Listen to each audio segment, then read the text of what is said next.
Hello everyone, সবাইকে জানাই শুভরাত্রি। যেহেতু গরম পড়ে গেছে, আর গরম মানে আইসক্রিম।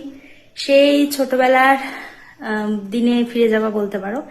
ছোটবেলায় তো প্রচন্ড পরিমাণে আইসক্রিম খেতাম, আর তখন তো তোমার নারকেলের আইসক্রিম, তারপর বেলের আইসক্রিম, এগুলোই খাওয়া হতো। তো সেই দিনগুলো যেহেতু এখন আর নেই, এখন কেউ পাড়ায় পাড়ায় বিক্রি করতেও আসে না। আর পেপসিটা আছে, তবে ওই টুকটাক খাওয়া হয়। তো যেহেতু গরম পড়ে গেছে, তাই আজকে তোমাদের দাদাভাই 4টে আইসক্রিম নিয়ে এসছে। একটা এবার অন্যরকম কাঁচা আমের, ওটা বাবার জন্য নিয়ে এসছে। আর 3খানা একই রকম নিয়ে এসছে, একটা মায়ের, একটা তোমাদের দাদাভাইয়ের, একটা আমার। তো আমাদের তিনজনেরটা জলজিরে ফ্লেভারের নিয়ে এসছি।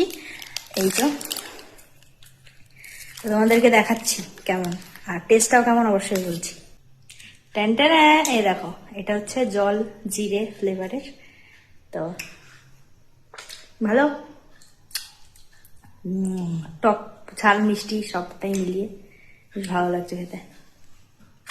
যাই হোক, তোমরা এরকম গরমের দিনে এই আইসক্রিম খেতে ভালোবাসো, অবশ্যই কমেন্টে জানাও। Tata, good night.